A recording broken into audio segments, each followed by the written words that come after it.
بسم الله الرحمن الرحيم. اللهم صل وسلم وبارك على سيدنا محمد. اول حاجه عايزه اقولها اعذروني يا جماعه اني بتاخر عليكم في الفيديوهات. والله غصب عني، شويه تعب صحي ونفسي، بس يعني دعواتكم.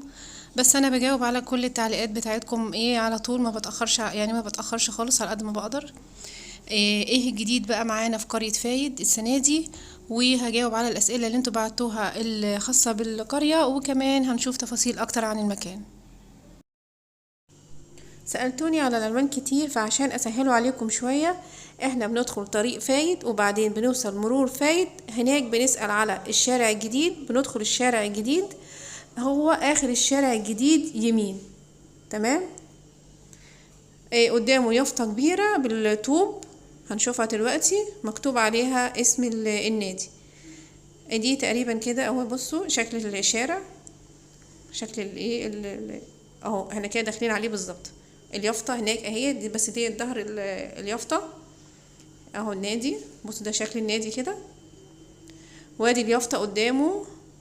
ادي اليافطة هناك اهيت على هناك اهيت بالطوب الابيض.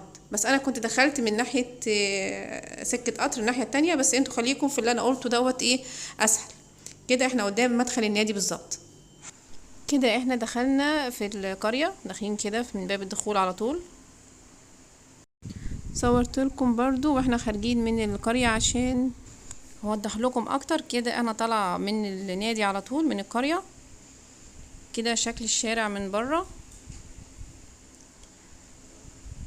شكل الشارع كده قدام القرية بالظبط. اول قرية جنب قرية الجوهرة على طول قرية السكرية، زي ما شفنا في اليافطة اهي جنبها على طول. والقرية اللي جنبها على طول قرية المشربية، كده بالتوالي جنب بعض. تمام. شكل الشارع كده برضو من بره كده بقى، يعني يا جماعة محدش بقى ممكن يتوه.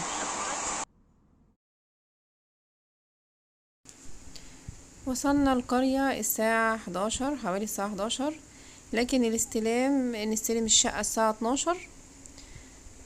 لكن لما بنيجي نفضي، يعني بنيجي نفضي نسلم الشقة، بتكون اخرنا 10، بحيث ان هم يبقى عندهم من 10 ل12 اللي هي ساعتين دولت هم بيعيدوا فيهم نظافة الشقة وبيغيروا الفرش وكده.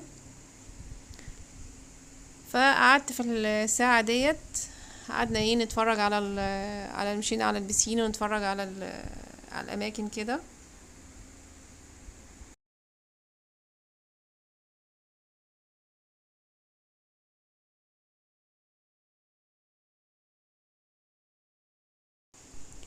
المناظر كلها شكلها جميل، الزرع مع المية، زرع كتير هنا وشجر نضيف كده وشكله جميل. دوت بقى الممشى شكله جميل طبعا، المشي تحتيه كده حلو قوي. هنمشي فيه كده لحد ما نوصل لنص المية.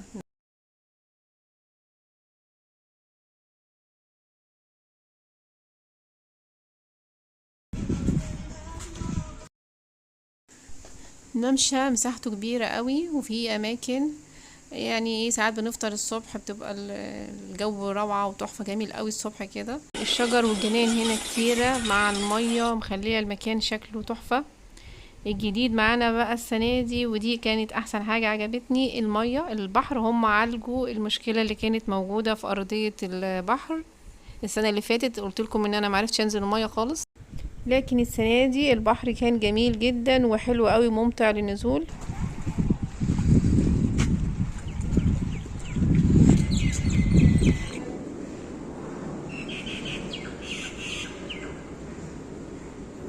رغم مساحة القرية الكبيرة، لكن كلها نظيفة جدا، مفيش ناموس ولا دبان، مفيش حاجة تعكنن عليك القعدة، وده اللي مخلي المكان مميز.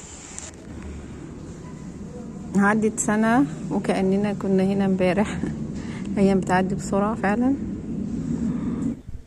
شايفين جمال المكان، مش محتاجة وصف، المكان في غاية الجمال ما شاء الله تبارك الرحمن.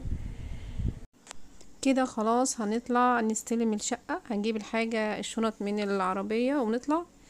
البارك كده، البارك جوه القرية تحت التندات، ليه تندات كده عشان الشمس، مفيش عربيات بتركن بره خالص. شايفين نظافة المكان، يعني طول الوقت نظافة ونظام، ده بيخلي الواحد كده فيه راحة نفسية واحنا قاعدين. اول حاجة ما ندخل من الشقة في ترابيزة السفرة، في باسكت.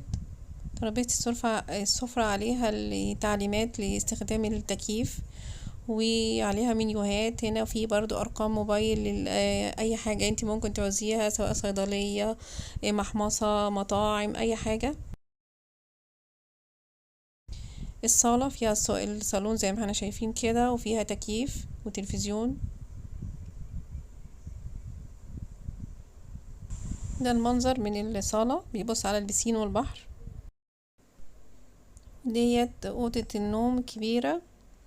الشقة اللي أنا مأجراها ديت أوضتين، إيجارها 1000 جنيه في اليوم. وفي شقة 3 أوض إيجارها 1250 جنيه في اليوم.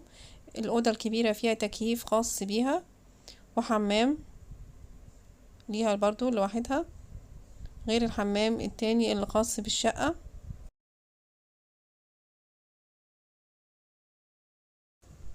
دولاب أوضة النوم كبير، وفيه بطاطين، فيه 2 بطانية كبيرة وجديدة برضو. ودوت الحمام الخاص بالشقة. فيه غسالة جديدة. كل الأجهزة يا جماعة جديدة، بتعملها صيانة دورية، فهي أساسا كانت جديدة من السنة اللي فاتت، فما زالت بكامل جودتها. كل حاجة نظيفة يا جماعة ومنظمة جدا، وده اللي مخلي المكان ليه رونق كده ومختلف تماما. الحمام فيه سخان، ومكان الدش دوت عايزاكم تاخدوا بالكم منه وتراجعوا عليه كويس، عشان انا السنة اللي فاتت نسيت فيه الشاور والشامبو، فما تنسوش تفتحوا الباب الازاز دوت وتراجعوا عليه قبل ما تمشوا.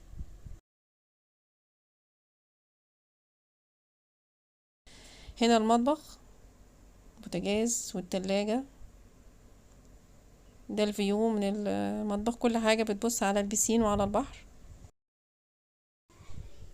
في باسكت كبير خاص للمطبخ، وفي كل الادوات اللي انتي ممكن تعوزيها للتنظيف. اما بنستلم الشقة بنستلم كل الاجهزة شغالة، بحيث ان احنا برضو لما بنسلمها كل حاجة شغالة، عشان ميبقاش فيها حاجة باظت او حاجة. بندفع 500 جنيه تأمين. كل الادوات هنا موجودة في المطبخ، كل الادوات اللي انت تعوزيها، ما بتعوزيش انك تجيبي معاكي اي ادوات. 6 معالق كبيرة و6 معالق صغيرة وست سكاكين، بصوا كل حاجة منها ستات. وطقم اركوبيل كامل. وبرضو الحلل بتعوزي كل في كده الحلل والطاسات اللي انت بتعوزيها، كل الاحجام اللي انت بتعوزيها. هو بيراجع معاكي كل الاجهزة والحاجات الادوات الموجودة في المطبخ. حبيت بس اوريها لكم. التلاجة نظيفة جدا من جوه. ودي الاوضة التانية الصغيرة، سريرين، كل سرير عليه كوفرتة، وفي مروحة للأوضة. لازم يكون معاكي بطاقة شخصية، عشان بياخدوا صورة بطاقة الزوج وصورة بطاقة الزوجة. إيجار الشقة الأوضتين 1000 جنيه في اليوم. إيجار الشقة ال3 أوض 1250 جنيه في اليوم. وفي 500 جنيه بتدفع تأمين، بس بنسترجعها تاني بعد ما بيراجعوا في الشقة ويلاقوا ان مفيش حاجة بوظناها او حصل فيها تلفيات. الميزة في القرية هنا برضو ان البسين ملوش تذكرة منفصلة، هو شامل مع ايجار الشاليه. كل النوادي التانية بيكون حمام السباحة ليه تذكرة منفصلة لوحده، لكن هنا طبعا الميزة ان هما الحمام السباحة شامل الايجار مع ايجار الشقة يعني. سألتوني كمان على رقم موبايل عشان اللي عايز يتواصل مع القرية. اخيرا الحمد لله جبت رقم موبايل. فاللي عايز اللي عايز رقم موبايل يكتب لي في التعليقات، عشان مش هينفع اقوله كده في الفيديو. المكان والقعدة جميلة جدا، المكان نظيف جدا، مفيش ناموس خالص، يعني قاعدين لحد الصبح مفيش ناموس خالص، رغم ان في زرع كتير. بس طبعا عشان الاسعار غليت جدا ان هي بقت الضعف، فبدل ما قللت الايام اللي انا هقعدها، فبدل ما كنت هقعد 3 ايام فقعدنا يومين بس. فترة صغيرة وتعدي بسرعة، بس هنحاول نتبسط فيهم ونحاول نخلص من الاسترس والعصبية عشان نقدر نكمل حياتنا يعني ونرجع للعالم المجنون اللي احنا عايشين فيه.